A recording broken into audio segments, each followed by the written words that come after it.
Welcome to She Persisted. I'm your host, Sadie Sutton. Every Friday, I post interviews about mental health, dialectical behavioral therapy, and teenage life. These episodes break down my mental health journey, teach skills to help you cope with life, and showcase testimonials from individuals, including teens just like you. Whether you've struggled yourself or just want to improve your mental fitness, this podcast is your inspiration to live a life you love and keep persisting. This week on She Persisted.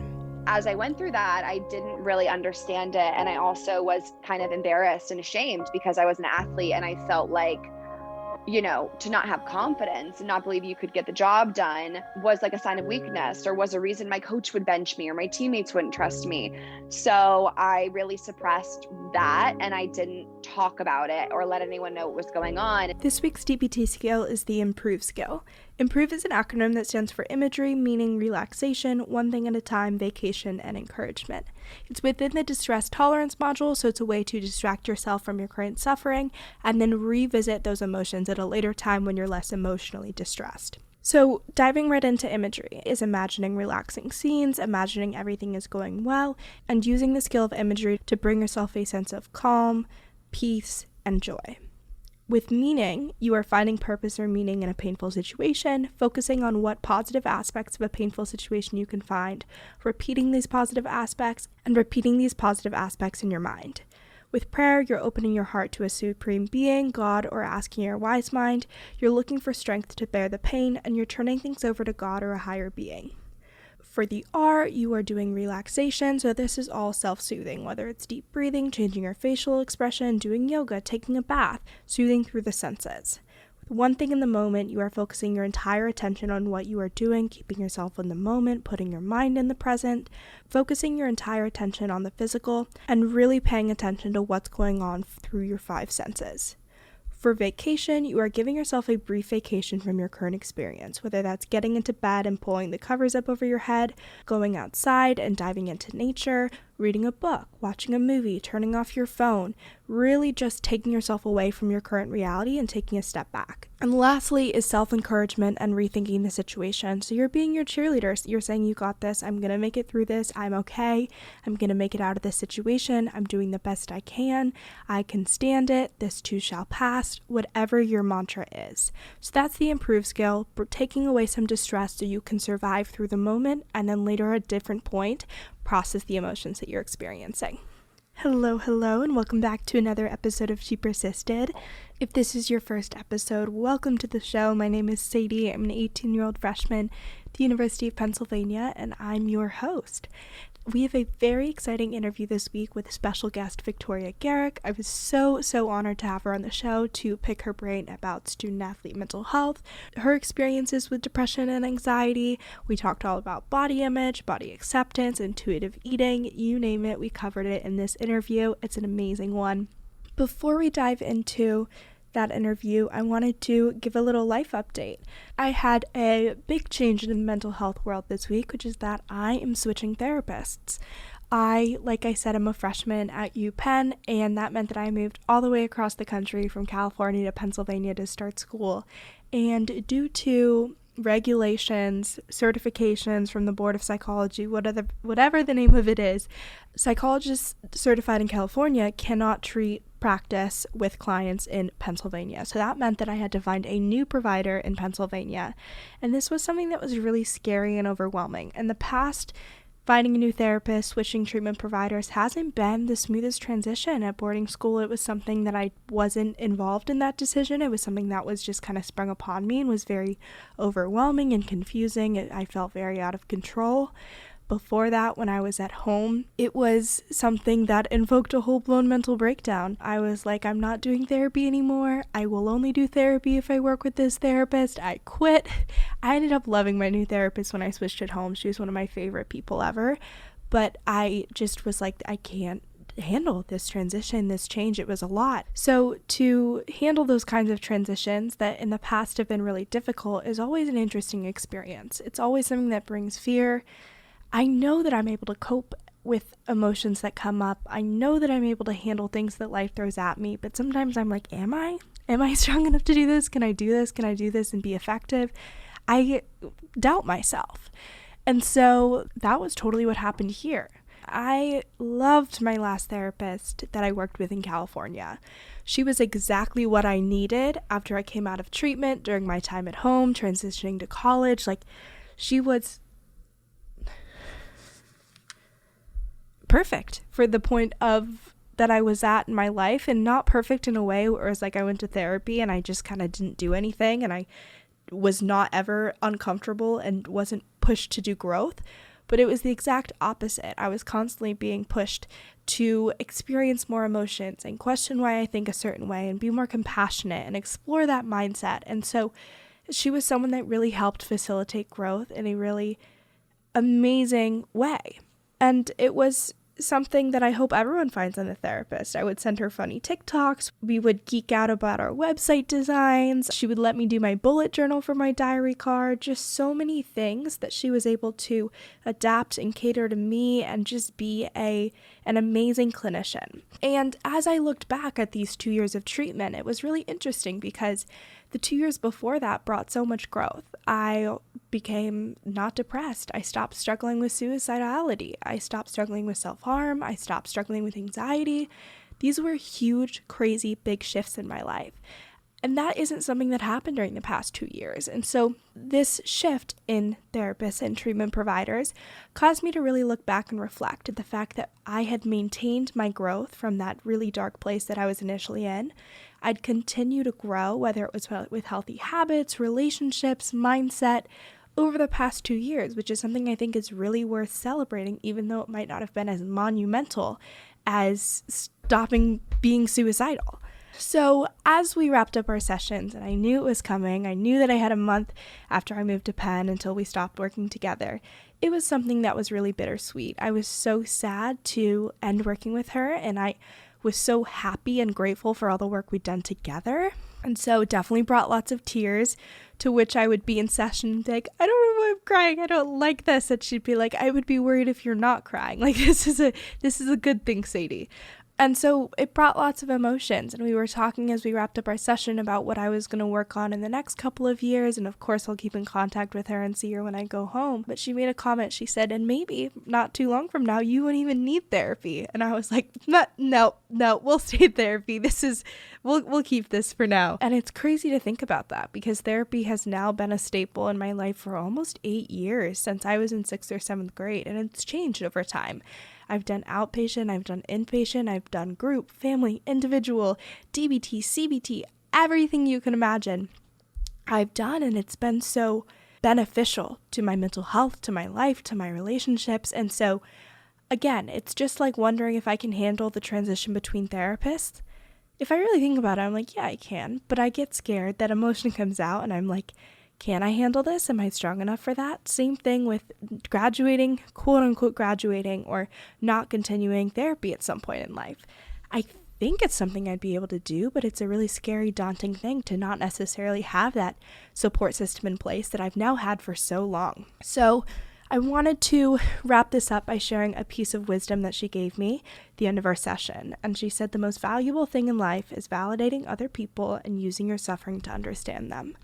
And that just spoke to me so strongly, because I feel like that's exactly where I'm at with how I feel about my mental health journey now. It gives me such a superpower of being able to understand what individuals have gone through and speak to that experience with the podcast in life, and constantly want to grow and improve and educate myself further. And I think that's something that's really cool that you don't really think about when you're in the struggle. You don't think about how you can use your experience to then relate to others and help them feel better. But it's so true. It's a superpower. So I just wanted to share that little update. This week's podcast episode is sponsored by Teen Counseling. Teen Counseling is an online therapy program with over 14,000 licensed therapists in their network. They offer support on things like depression, anxiety, relationships, trauma, and more. What you do is you go to their website, you fill out a secure survey about what you're hoping to work on in therapy, whether that's decreasing stress related to school, improving your relationships, navigating feelings of depression, anxiety, whatever it is you want to focus on, they match you with a professional that can help support you there. They send a super discreet email to your parents. Don't worry, I tried it. I sent it to myself. All it says is that Sadie or your child wants to talk to a licensed counselor on teencounseling.com. They can then click a link to learn more about teen counseling and give consent for treatment. From there, you meet with a professional counselor via video, talk, or text. So head to teencounseling.com/shepersisted to find a therapist that fits your needs today. Again, that's teencounseling.com/shepersisted. And with that, this week's episode is Victoria Garrick. She's a former D1 volleyball player at USC. She has since graduated and is now a mental health advocate. You can find her on TikTok, Instagram, her website. She has a podcast called Real Pod. She shares all of her social medias at the end of this interview. But she is just such an amazing individual in the mental health space. And again, I was so honored to have her come on She Persisted. So let's dive into it. Hey, Victoria, thank you so much for coming on She Persisted. I'm so excited to have you here today. Yeah, thank you for joining me. Thanks, Sadie. I'm excited to be here and chat with you. Yeah. So diving right in, going deep, tell me your story. You've obviously overcome so much. You've been through so much. You're now sharing your story. So walk me and listeners through that journey that led you to the mental health advocacy you're doing now. Of course. So I had my first experiences with mental health. Well, obviously my whole life I've, had mental health and had times where I've been insecure, I'd struggled or, whatnot. But I think it really became significant and severe for me in college. And being a student athlete at USC, I played volleyball there, was the first time I experienced performance anxiety and already body going to image interrupt issues. you. Diving deep, what did that performance anxiety feel like, look like? What was that experience for people that aren't familiar with that? It's basically when you are anxious or fear doing pretty much what you do best, right? And so for me, that was volleyball. And I got really anxious before games, during games, hard to sleep at night because I was afraid of making mistakes and messing up and just very, very anxious around performing. So it didn't affect me like at the time socially or in school. I wasn't anxious about studying for tests and things like that. Of course, I had normal nerves, but my anxiety was very centered around volleyball, which had to do a lot with the level I was playing at, which was Division I. And at the time we were the number one team in the country. So there's a lot of pressure. And then as I went through that, I didn't really understand it. And I also was kind of embarrassed and ashamed because I was an athlete and I felt like, to not have confidence and not believe you could get the job done was like a sign of weakness or was a reason my coach would bench me or my teammates wouldn't trust me. So I really suppressed that and I didn't talk about it or let anyone know what was going on. And so because I kept it a secret and I ignored what was really happening to me, things only got worse. And then my sophomore year was when I experienced a major depressive episode. And that was kind of the pivotal point for me where I realized, my mental health had really gotten to a poor place and something that I never thought would happen to me because I was outgoing and I was driven and I was athletic. I just thought this won't happen to me. And I know that's a really privileged way of thinking. It was, and it is looking back on it now, but mental health can happen to anyone, no matter who you are, where you are, what you do. Yeah, no, I 100% agree with you there. And I think I relate to you a lot in that I didn't really realize what was going on and I didn't pay attention to it. I wanted to ignore it and tuck it away. And if I were to ask for help, that would mean that it was real and too overwhelming for me to handle alone and that I couldn't just avoid it anymore and hide from my problems. And so really admitting like this is really difficult. I don't know what's going on. This is outside of my comfort zone and I need support was easily the hardest thing I did throughout my entire treatment journey because you can't go back from that. And that's good in a way because you have this entire group of people in most cases willing to utilize their resources and knowledge to support you and guide you through their journey, but it's also really scary and you fear being rejected or being told that what you're feeling isn't okay or isn't real or isn't right and all of these things. So I totally relate to you on that aspect. As a student athlete, you just talked about how much pressure students are under in high school and college, and I kind of want to hear your perspective on that, what that experience is like and how student athletes can prioritize their mental health while also continuing to do what they love. Well, being a student athlete is taking the normal level of classes and amount of classes that everyone else takes, and then also playing for the sports team at the school, obviously. And that has its own hours, demands, homework, commitment, studying, etc. So it was just a lot of time and energy, and I didn't feel like I was prepared for it. And I didn't know how to manage it or navigate it. And I think that is the biggest kind of issue or disconnect, is these 18-year-olds are thrown into this lifestyle that they don't know how to get through on their own most of the time, right? And that's certainly what happened to me. Was I did my best and I tried to keep chugging along, but at some point there's too much to manage. I'm young, I don't know enough, and I'm not able to get through it in a healthy way.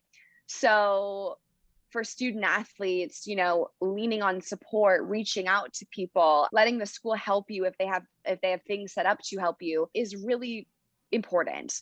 And I had to get over the stigma to lean on those resources, but I would encourage everyone to lean on the resources in their community if they have them, or just loved ones in their life, because you can't get through it alone. Yeah. So when you were struggling, you made the decision to step back and prioritize your mental health and really utilize those resources. Walk me through that decision and what that was like to tell people, like, my mental health is struggling and this isn't an option for me to maintain all of these things at this point.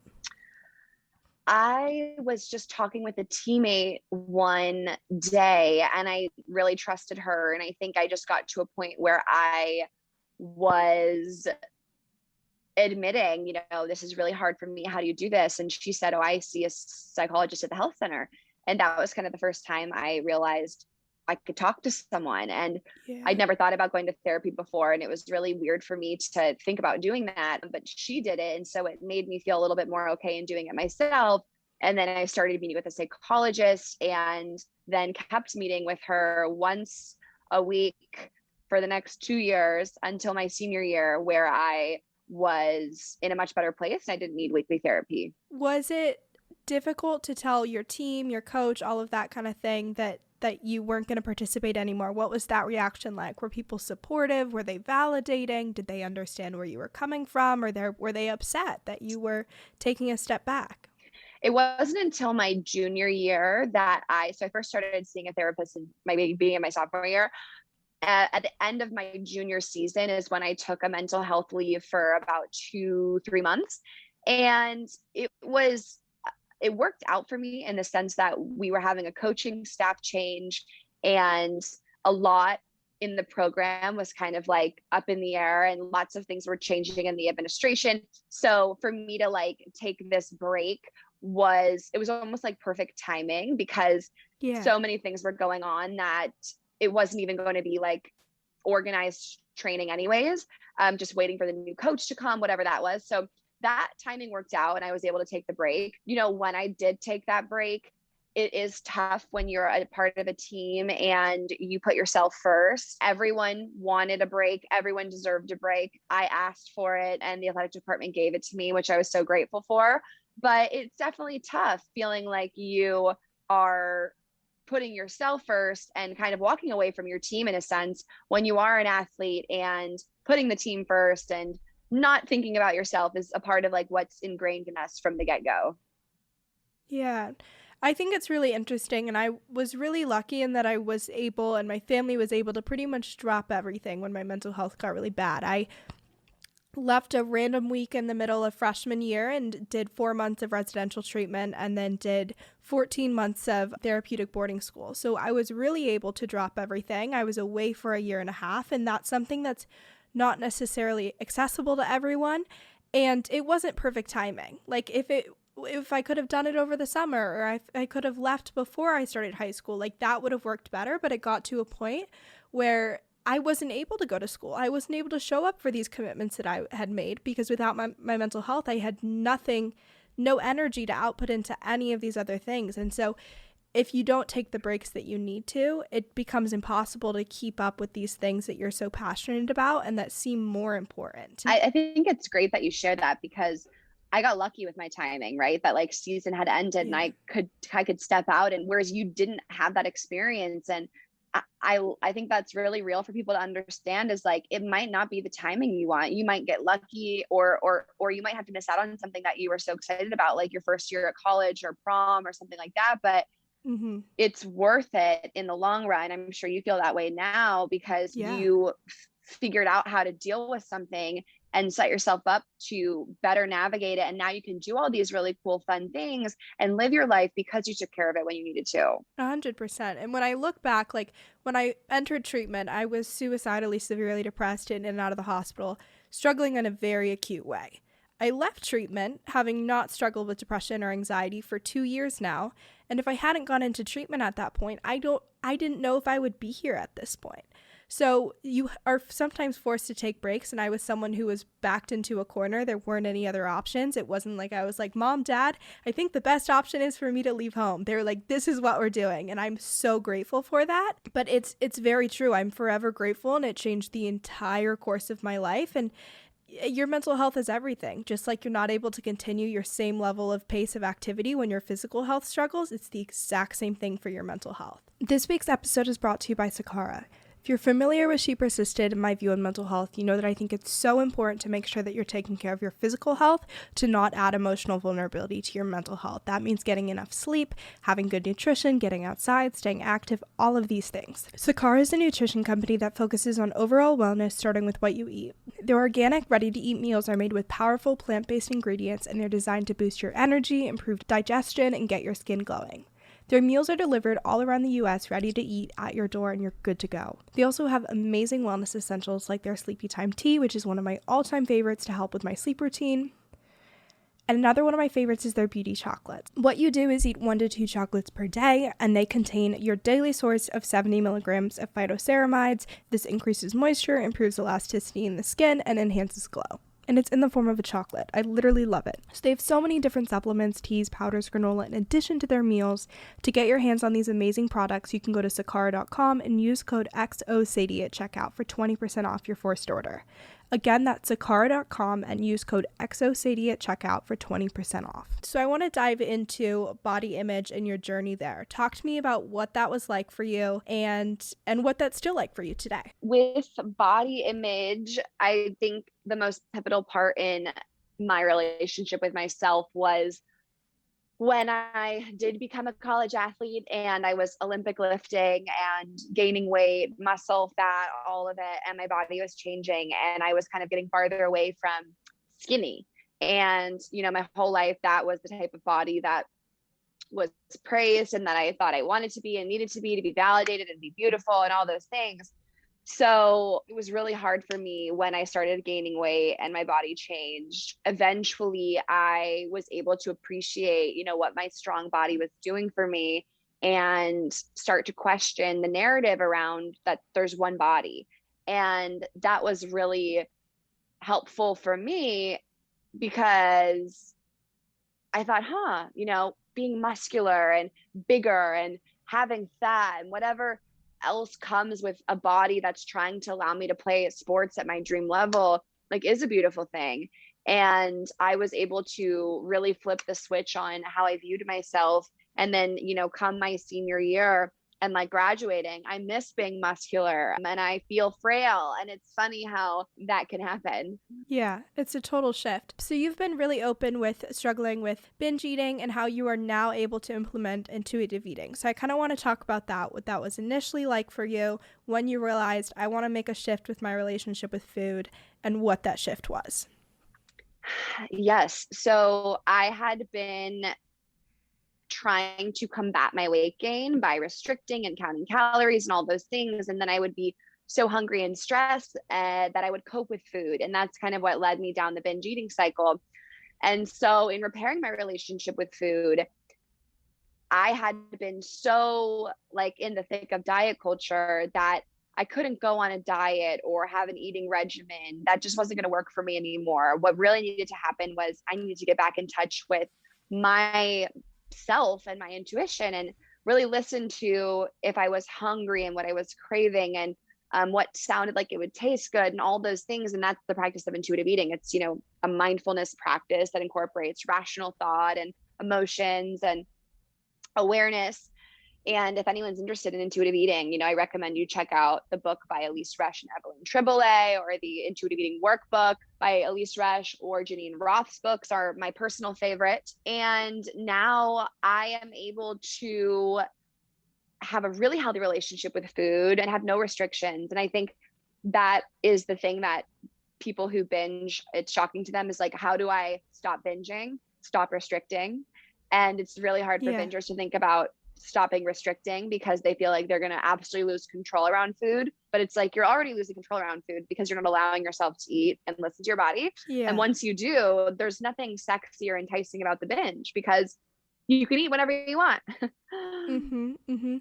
No, I remember the exact same thing, and I remember I would talk to my therapist and I would be like, after, like, what am I even supposed to do? And she was like, you wake up and you eat like normal the next day and you don't do anything different, and that night, the next night, it's not going to be as overwhelming and all the emotions come up. And I remember one of my most effective skills was, I knew I was also on a medication at the time that like made me super hungry, so that didn't help. But I would plan, I'd be like, okay, I'm gonna eat my 2 bags of goldfish before I go to bed, and that's my snack, and it's not bad, it's not something negative that I'm gonna attach feelings for and then feel overwhelmed and out of control of my emotions and take that out somewhere else.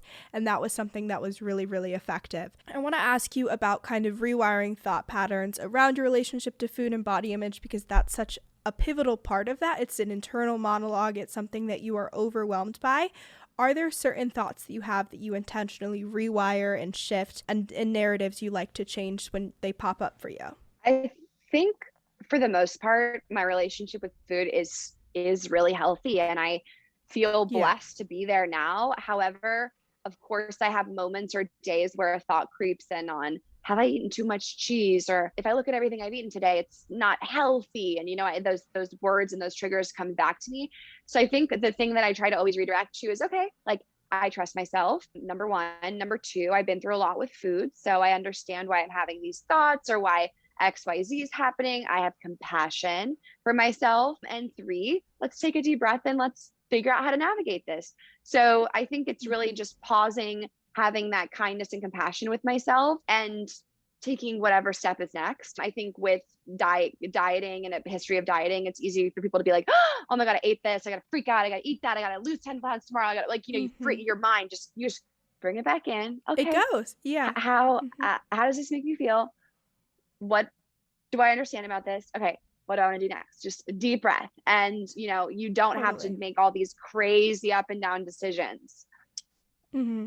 And even just creating the space to be aware of the thoughts that are going through your head. I remember I was sitting in therapy almost 4 years ago now, and I was talking to this therapist, and she was like, okay, what are the thoughts that are going through your head when you go and look in the mirror? And I was like, I don't even know. It just happened so quick. I just died. Nothing.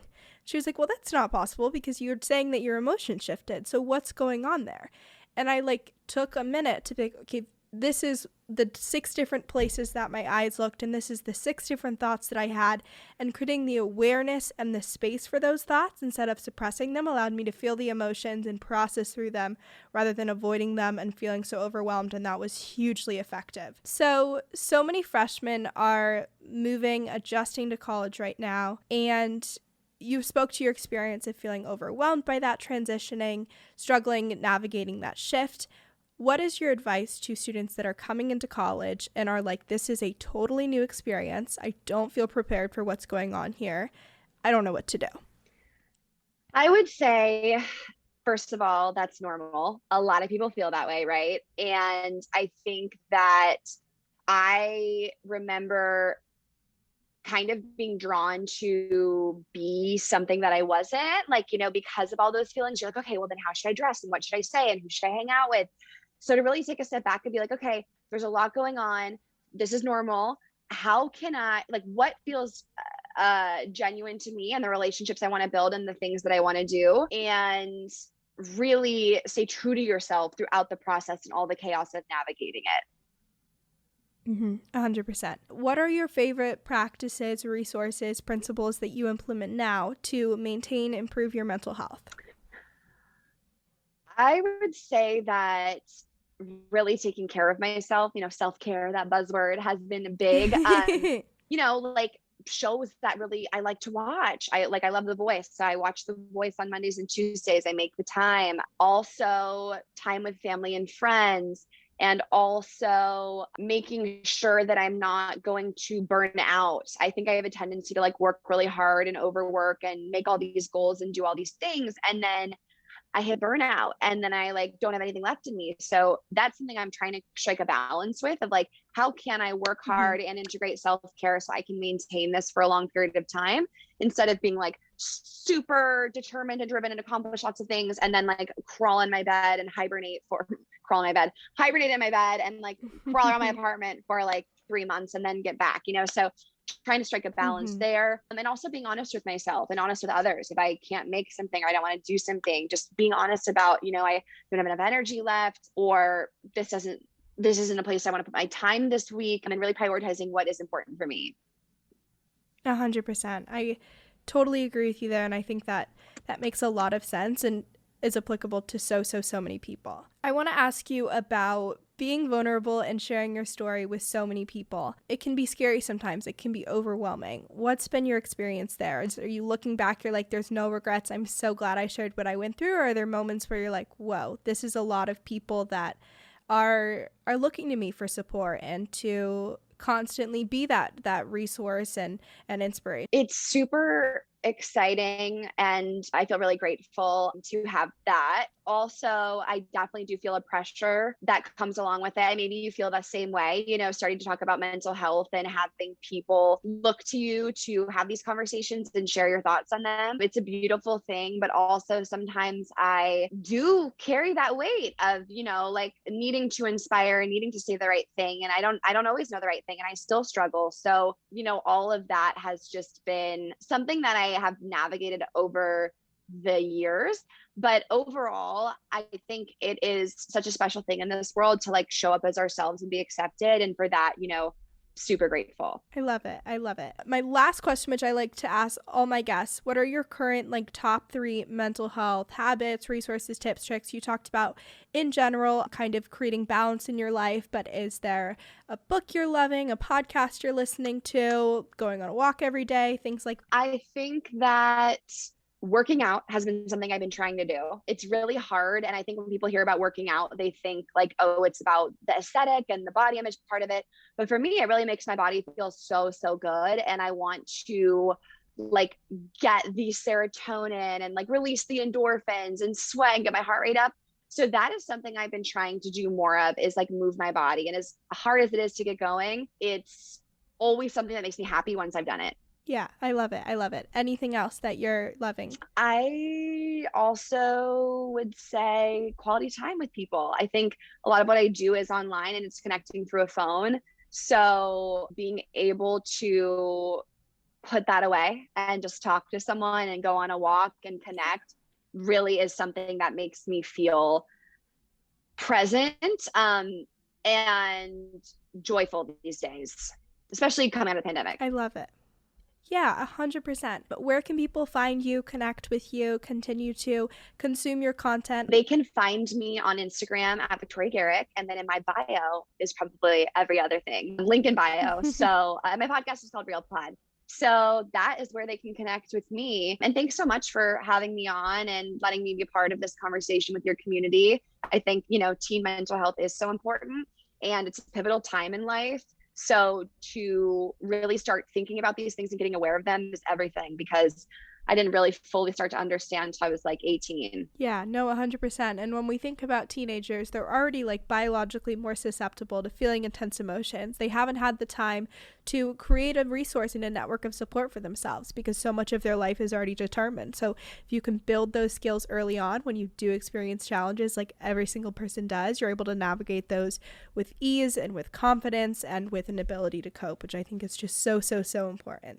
To recap this week's episode, Victoria and I talked all about student-athlete mental health, improving your mental health as a college student and how to navigate that transition, intuitive eating and her favorite tips, tricks, resources there, what it's like to struggle with body image and binge eating, her experiences again, and all sorts of mental health tips and tricks from her story.